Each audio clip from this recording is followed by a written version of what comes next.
Imagine stepping back in time, many centuries ago, to a world very different from our own. The streets are narrow and uneven, the air often cold and damp, and the buildings around you are simple, their walls of stone and timber. Horses clatter along cobblestones, merchants call from their stalls, and the scent of bread and smoke drifts faintly on the breeze. In this world, learning is a rare and precious pursuit. Few can read, and fewer still have the opportunity to study under a master. Yet here, in this age, a small group of young men, students, rise before dawn, facing the cold, the hunger, and the hardships of a life devoted to knowledge. Their days are long, their studies rigorous, and their discipline strict, but in their dedication lies both challenge and beauty. Over the next hours, we will follow one such student through his daily life. From waking in the sparse dormitory, to trudging the streets to school, to studying by candlelight at the end of a long day, we will glimpse the world of medieval education, the trials, the friendships, the moments of joy, and the quiet determination that shaped minds and futures alike. So settle into your chair or your bed, let your mind wander to the distant past, and together we will step gently into the life of a medieval student. Imagine, if you will, the life of a student in the Middle Ages. It is early morning, and the first light of dawn creeps slowly through the narrow window of a dormitory. The air is cold, biting even, for medieval dwellings were rarely warmed by more than a modest hearth fire, and students seldom had the luxury of such comfort. Instead, the room is dim, chilly, and plain. You stir from a hard straw mattress, covered only with a thin blanket. The straw rustles faintly beneath you, carrying with it the faint, earthy scent of the fields from which it came.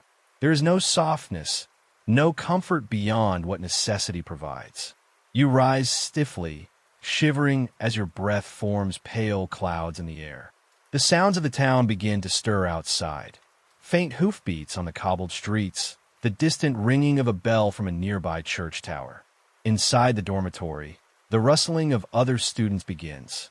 Some whisper prayers under their breath as they rise. Others groan at the cold, pulling their rough woolen cloaks around their shoulders. This is the student's first act of the day, to rise early, often before the sun, for the medieval school day is long, rigid, and disciplined. In many universities and monastic schools, prayers were said before study, binding learning with devotion. A medieval student's life was not only about knowledge, but about shaping the soul in faith and obedience. You stretch stiffly, the wool of your tunic coarse against your skin.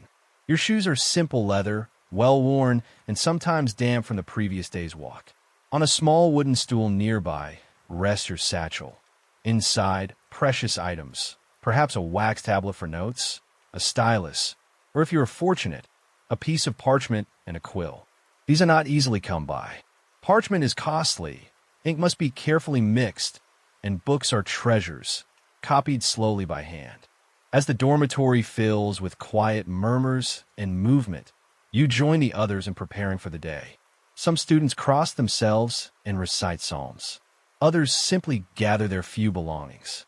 There is no rushing water for washing, no soap or towels as we would know them. At best, a small basin might be filled for a quick rinse, but often students begin the day without more than splashing their face with cold water. The room is bare, its walls plain, its floor uneven. Furnishings are minimal: a bed of straw, perhaps a shared bench, maybe a chest if you are fortunate enough to own more than a few possessions. The air smells faintly of wax, wool, and damp stone. And yet, despite the austerity, there is an excitement in the air. For in this time, to be a student is a rare privilege. Few are literate. Fewer still have the chance to study under masters of learning. You rise, cold and hungry perhaps, but with a sense of purpose, for today will be filled with lessons, disputations, and the pursuit of knowledge. The bell tolls again, clearer now, and the day begins. The morning of a medieval student begins not with leisure, nor with comfort, but with necessity. After rising from the straw bed, there is little time to linger. The bell of the church or the call of the master dictates the rhythm of the day, and the student obeys. The first task is to prepare for lessons. There is no neat desk with papers and pens waiting. Instead, you reach for your small satchel, perhaps made of worn leather or coarse cloth, and check the few tools of your trade. A wax tablet, flat and dark, with a stylus for scratching notes. If fortune smiles upon you, a sheet of parchment, precious and rare, upon which you might write more permanent words. Ink, carefully mixed with gall, is stored in a small container, sometimes stoppered with wax. A quill, trimmed and sharpened, lies wrapped in cloth to protect its delicate nib. These items are worth more than their size suggests. A single sheet of parchment may take hours, even days of labor to produce. To waste it with careless notes is unthinkable. Most students use wax tablets, scratching, erasing, and reusing them day after day. Once your tools are ready, you prepare yourself. Washing is minimal. A bowl of cold water, if available, may be shared between several students. You splash your face, the shock of the chill awakening you. There is no soap for daily use, no luxury of linen towels. You dry your face with the edge of your cloak and move on. In winter, the cold water feels sharper, and many forego it altogether. Clothing is simple. A tunic of wool, sometimes patched or worn thin from years of use, pulled over the body. Hose to cover the legs, tied with cords, and leather shoes that have walked many miles. Wealthier students may wear finer garments, perhaps dyed cloth or fur trim, but most wear what is plain, sturdy, and serviceable. A cloak, heavy and rough, is fastened at the shoulder with a pin. This cloak serves as protection against the weather, as bedding, and sometimes even as a writing surface in the absence of a table. Breakfast, if it can be called such, is meager. There are no rich meals to start the day, no porridge, no warm bread, unless one is very fortunate. Instead, perhaps a small crust of yesterday's loaf, hard and dry. A sip of ale, weak and thin, for ale is safer to drink than much of the water. In some places, students gather at taverns or cook shops for a cheap bite, a pie filled with scraps, or a piece of fish.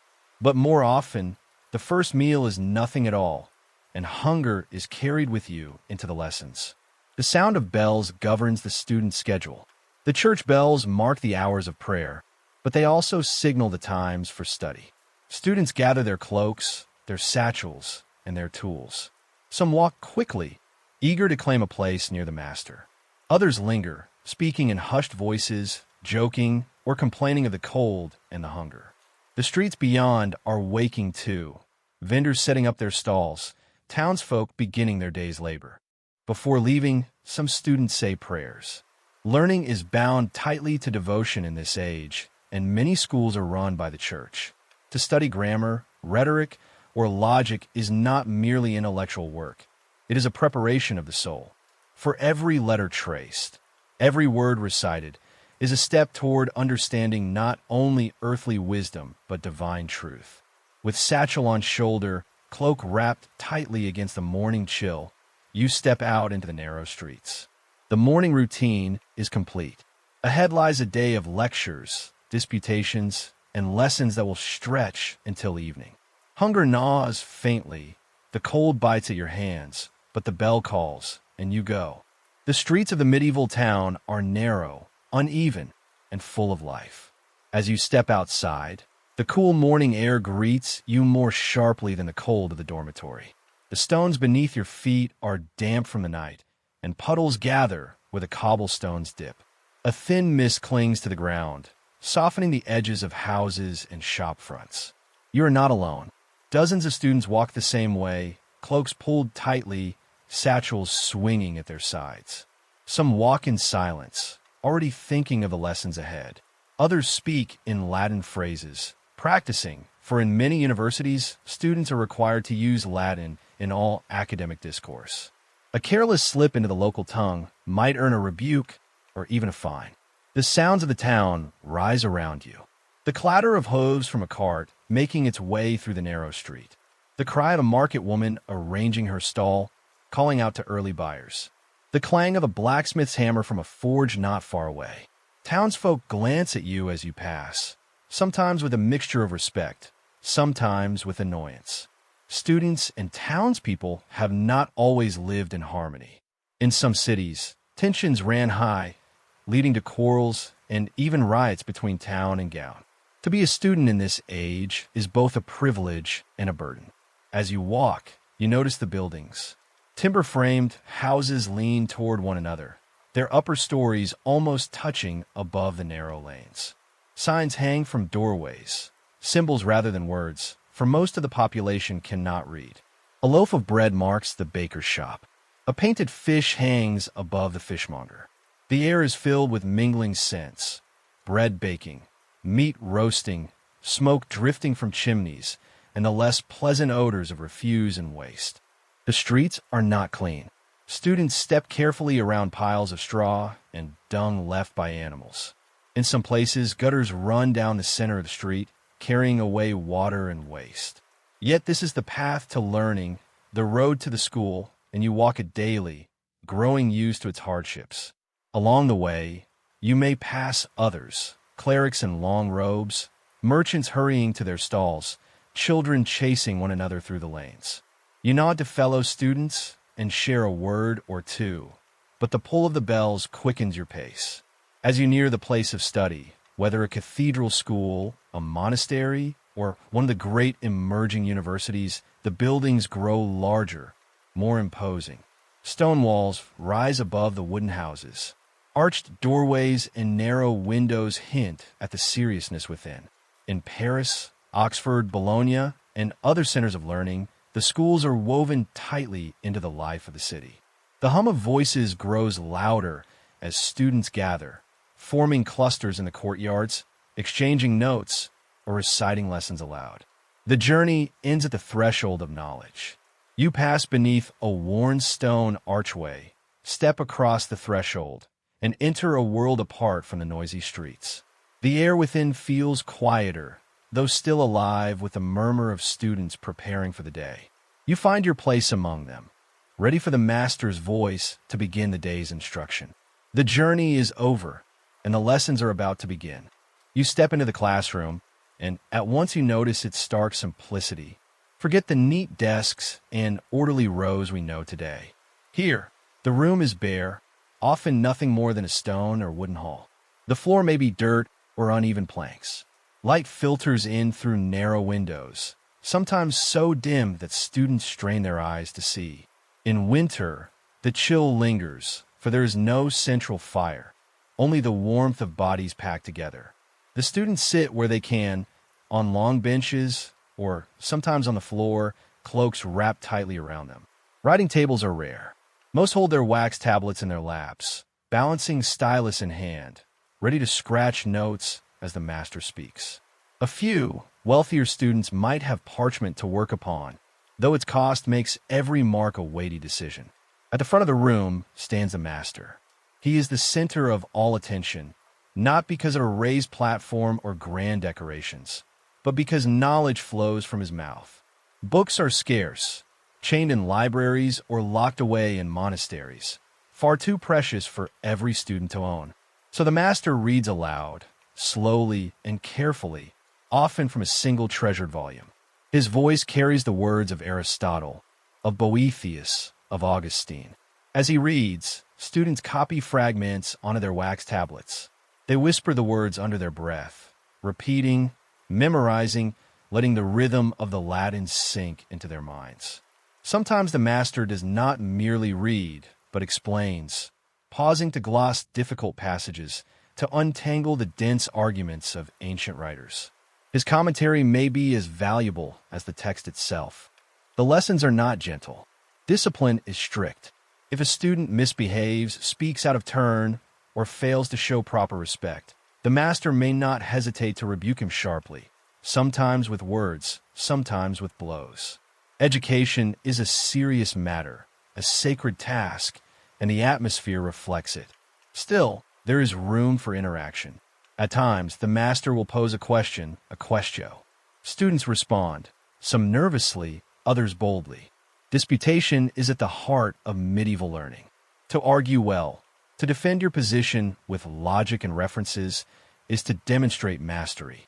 The classroom often echoes with voices, students challenging one another, building arguments, countering objections.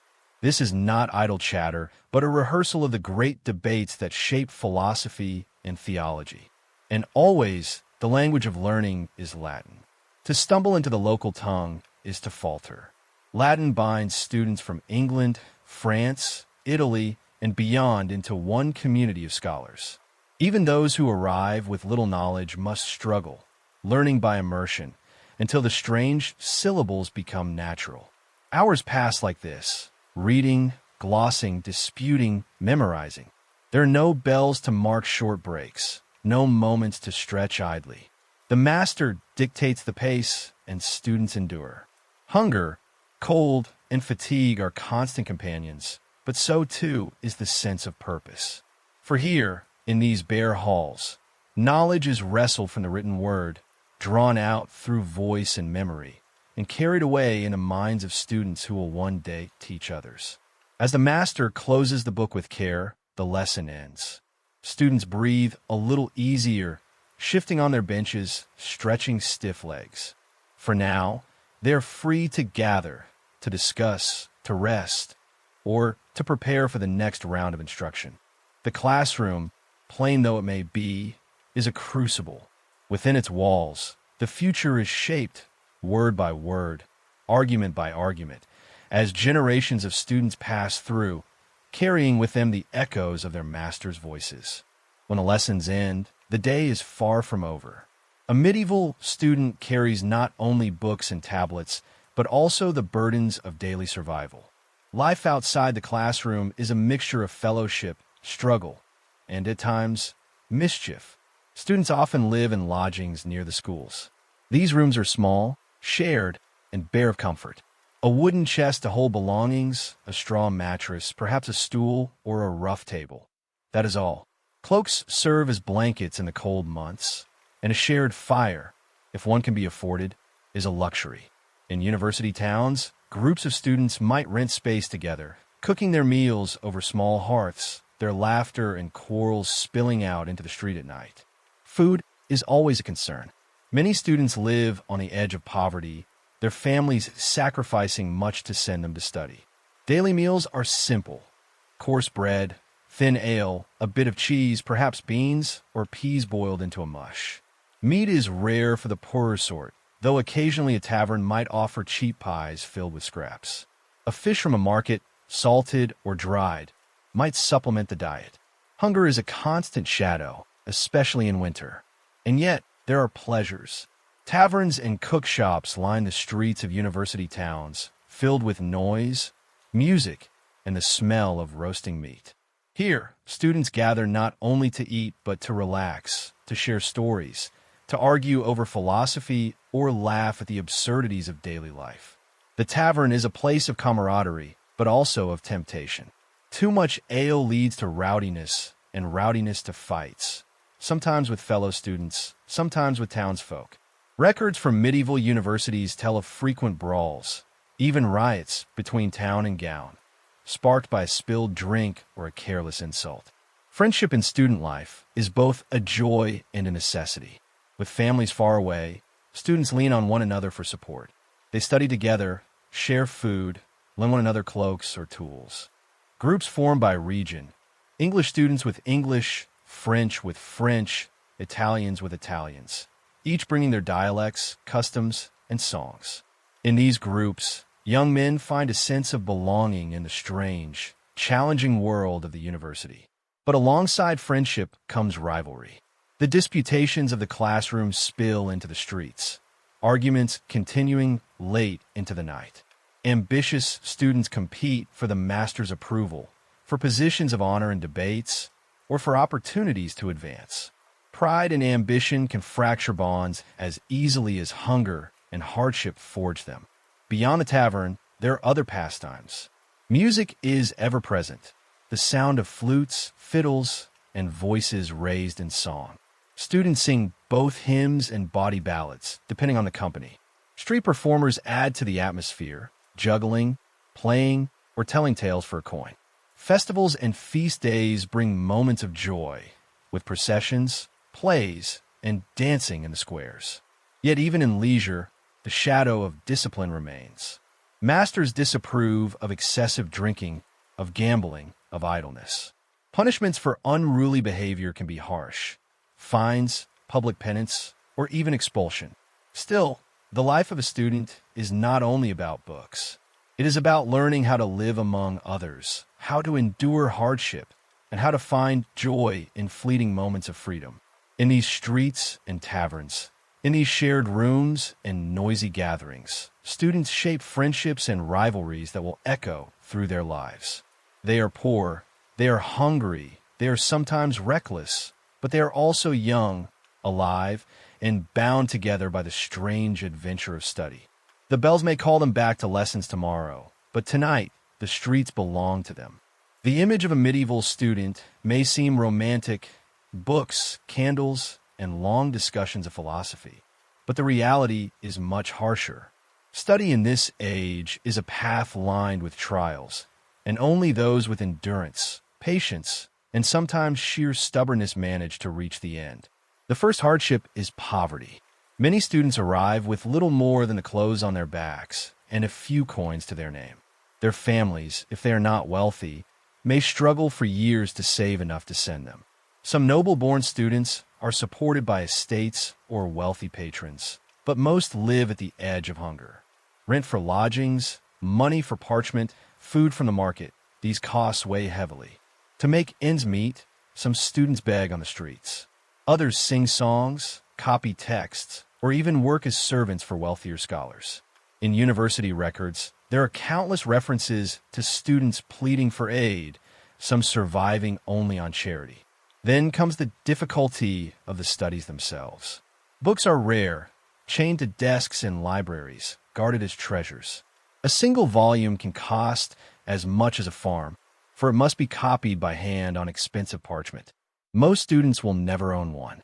Instead, they rely on the master's voice, on dictations, on fragments scribbled onto wax tablets. Memory becomes the greatest tool. Students memorize vast amounts of material, repeating aloud, walking in circles, chanting lines until the words are etched into their minds. To forget is to fall behind. Examinations, when they come, are ordeals. Unlike the silent written tests of modern times, medieval exams are public. A student must stand before masters and peers, answering questions, defending positions, and engaging in disputations. A single slip in logic, a misquotation, or a failure to respond with confidence can undo years of study. Success is not merely about knowledge, but about composure, quick thinking, and the ability to hold one's ground against sharp challenges. Discipline is another constant trial. Students are expected to obey strict rules. A careless word in the wrong tongue, an absence from lectures, or unruly behavior in town may bring punishment. In cathedral schools and monastic settings, discipline may be enforced with rods or fasting. In universities, fines are common, draining the meager purses of already struggling students. Illness, too, is a frequent visitor. Cold, damp lodgings, poor diets, and the crowded conditions of towns make students vulnerable. Fevers, stomach ailments, and infections claim lives, for medicine is rudimentary and often ineffective. Some students never return home, their dreams of learning ending in quiet graves far from their families. And yet, for all these hardships, there's a strange endurance. Students persist, driven by hope. The hope of becoming a master, of securing a position in the church, of rising to influence in courts and cities. Education is a ladder, and though the climb is steep and perilous, each rung offers the possibility of escape from obscurity. But the journey takes its toll. Hunger gnaws, cold bites, poverty humbles, and exhaustion weighs heavily. To be a medieval student is to endure as much as to learn. Every lesson is a victory, every page read and remember to triumph over the odds. In the quiet of the night, when the streets fall silent and the lamps gutter low, students still whisper their lessons, fighting sleep as they chase after knowledge. Their hardships are real, their struggles constant, but their determination burns as steadily as the small flame of a candle in the darkness. Despite the austerity of study, the life of a medieval student is not without its lighter moments. These bursts of joy, small as they may be, provide relief from the constant cold, hunger, and discipline, and give students a chance to connect, laugh, and remember why learning, however difficult, is worth the effort. Feast days and religious festivals are among the highlights of the year. Holy days, saints' days, or the celebration of a local patron of the university bring the streets alive with color, music, and motion. Students emerge from their plain lodgings, cloaks heavy with cold and weariness, to join the throngs of townsfolk and performers. Flags, banners, and decorations flutter in the wind, marking the occasion with vivid, eye-catching patterns.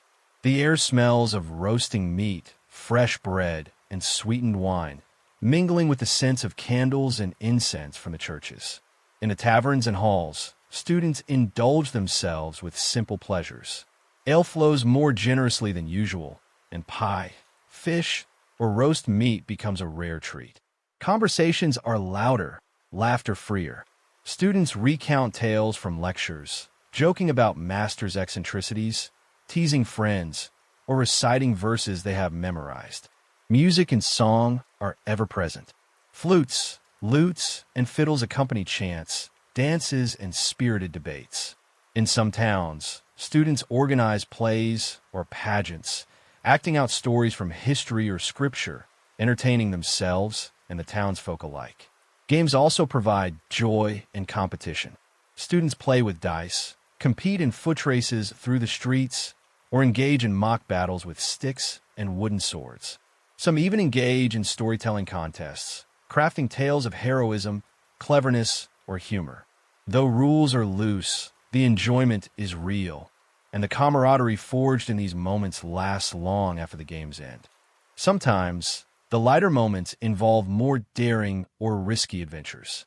Students may sneak out at night to visit distant markets, explore hidden corners of the city, or watch traveling performers and jugglers. Mischief is common, and a well-timed prank or clever trick earns applause among peers, though not without the risk of punishment if caught. Pilgrimages and holy visits, while serious in intention, also offer opportunities for wonder and enjoyment. Traveling to a nearby shrine, hearing the bells of distant monasteries, or witnessing the marvels of an abbey or cathedral provides students with experiences far beyond the classroom. Even the act of walking in the countryside, taking in the rolling hills, streams, and woodlands is a rare luxury. Yet, joy is never permanent. The call of study returns quickly, as does the chill of dormitory rooms and the scarcity of meals. But these moments, brief though they are, sustain students, reminding them that life, even in its rigor, holds beauty, laughter, and connection. The medieval student, though bound by duty and study, is alive to the pleasures of companionship, music, festivity, and the simple joys of a fleeting day. These moments are treasured, memories to carry into the cold, candle-lit hours of solitary study, lighting the way through the long journey of learning. As the day wanes, the streets of the town grow quieter. Vendors close their stalls, and the bustling noise of carts and pedestrians fades to a distant murmur. The cold of evening settles in, sharper now after the warmth of the brief afternoon sun. The student gathers his belongings, tucks the wax tablet or parchment safely into his satchel, and begins the walk back to the dormitory. The return journey is slower, reflective. There's time to think of the day's lessons, the Latin declensions memorized, the arguments rehearsed, the passages carefully copied. Thoughts wander to friends met in the hall, jokes shared over meager meals, and the fleeting moments of laughter that lighten the harshness of study. Some students pause briefly at a church doorway, crossing themselves or whispering a prayer of thanks. Others simply gaze at the rising stars above the town rooftops, silent witnesses to their journey. Once inside the dormitory, the atmosphere is markedly different from the daytime. The room is dim, the only light coming from small oil lamps or the flicker of candles. Shadows dance across the rough walls, casting strange patterns that seem almost alive. Fellow students gather around the meager warmth of a fire if there is one, sitting close to stave off the chill, speaking softly, or simply studying in quiet companionship. Evening is a time for study by candlelight. Each student unwraps his quill, sharpens it carefully, dips it into the ink, and begins to copy or annotate texts. Wax tablets are rubbed clean for reuse. Quills scratch across parchment, and the soft sound of whispered Latin fills the dormitory. The work is slow, deliberate. Mistakes are carefully corrected, passages repeated until memorized, and notes kept safe for the lessons of the next day. The quiet encourages reflection.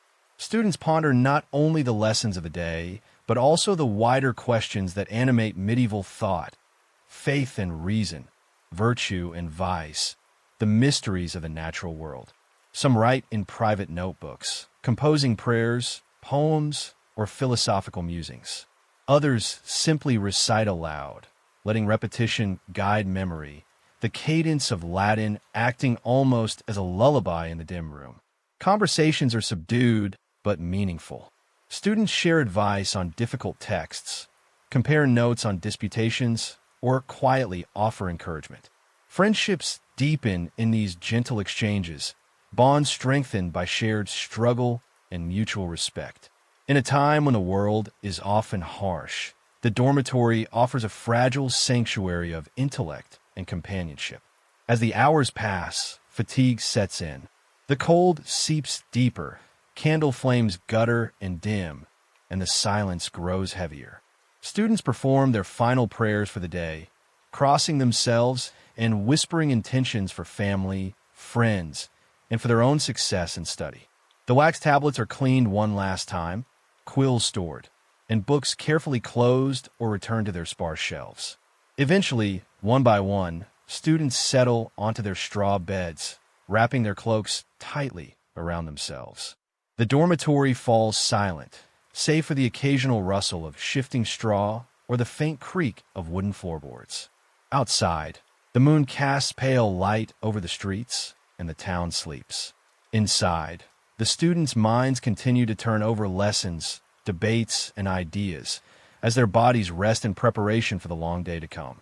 Evening ends in quiet reflection, study, and prayer, a balance of effort and contemplation, a bridge between the day's labors and the night's rest.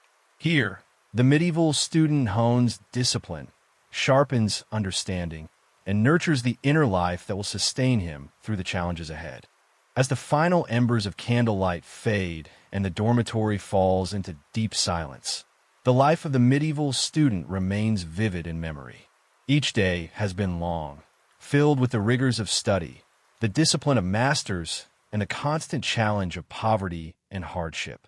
Yet, alongside the struggle, there is a rhythm, a purpose, and a quiet beauty in the persistence of learning.